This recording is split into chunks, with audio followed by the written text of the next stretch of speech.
Welcome again, everybody, to Trail Tales. This is your host, Tom Funk, and we will continue with more excerpts out of my 50 Hikes in Michigan's Upper Peninsula book.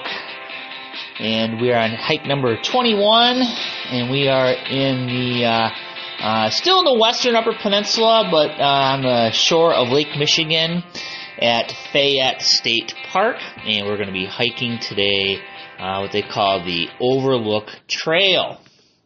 This trail is about 1.4 miles long, and it'll take about an hour to hike, and there's a moderate gradient getting up to the main trail itself. You're going to have views from an escarpment, views of the historic village, which is the main reason why people visit Fayette State Park, and also see rare hardwood forests dominated by cedars. Map geeks, 7.5 Fayette, but the Fayette State Park map will do you good. The trail is well marked. There is a visitor center, a modern campground, and there is interpretation with all the cool buildings. So if you don't even hike this trail, you just got to go and check out the historic site because it is really neat. Pets are welcome, as it is a state park, and we're going to encourage you to bring them to this one because a lot of open area. And it's, going to be bear-free for the most part, I'd imagine, because it's so well used. Fayette Brown, well, he had a great idea. During the heyday of iron mining in the Upper Peninsula, Brown, who was the general manager of the Jackson Iron Company, he noticed he was going to great lengths and cost to ship his iron to the lower Great Lakes to be processed. What he did is he built a furnace here at Fayette, which is considerably closer to the iron mines. In 1866, Fayette was chosen because of its protected bays, plentiful limestone, and readily available hardwood nearby to turn the two blast furnaces and charcoal kilns that were built. Around this industrial site lived 500 residents, and with them came the amenities of the day. Stores, baseball fields, churches, and even an opera house operated here. Many of the workers immigrated from as far away as Northern Europe, bringing with them their cultures and customs. In 1891, the town ceased after producing more than 200,000 tons of iron. The buildings were left behind and the people moved on, leaving Fayette a ghost town. The state of Michigan acquired the site in 1959, creating a 750-acre park which attracts over 100,000 visitors yearly. The Overlook Trail takes you up to the edge of the escarpment, but not until after a short history lesson. This lollipop loop begins at the interpretive center, and after seeing the sights, you'll be drawn to the historic village and the stories that will tell. Although Fayette State Park is known for the story of the blast furnace, its Overlook Trail immerses you in a natural setting once common but now rare in the Upper Peninsula. Before loggers and abundant deer, many of our forests were dominated by white cedar, which now grow again on the top of the Niagara Escarpment, the same rock formation that creates the falls of the same name. To find Fayette State Park, it is located on the Garden Peninsula, so take US 2 west from Manistee to Garden Corners, then go south on M183 for 17 miles. Take the park's entrance drive to its end and park at the Visitor Center. The trail starts to the right of the Visitor Center. Your path starts as a paved walk as it descends into a gravel road, which you will need to take uphill to your right. A moderate climb. Take the road about 0.2 of a mile uphill to an intersection marked by a post with a number 1, which also includes a "You Are Here" map. From this grassy field, turn left and head uphill to get to the edge of the escarpment. The substrate is crushed gravel and very wide. You will notice the abundant cedars absent from most of today's northern hardwood forests. On your left, an interpretive sign overlooking Snail Shell Harbor and the historic town site, telling the story of how local residents used to skate across the ice to Escanaba in the winter.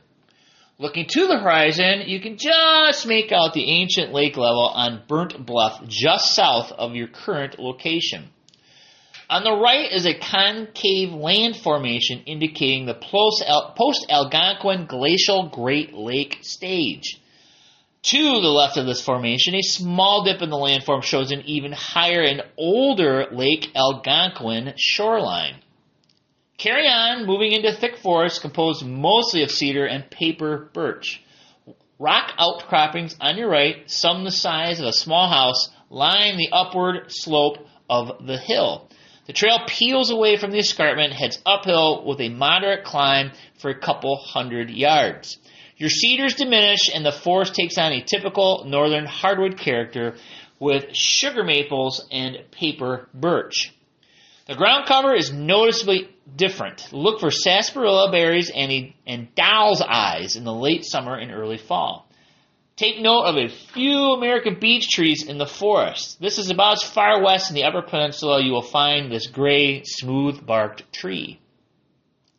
Narrowing considerably and changing to a light path in the grass, your trail takes you under a thinning forest canopy which lets in more light.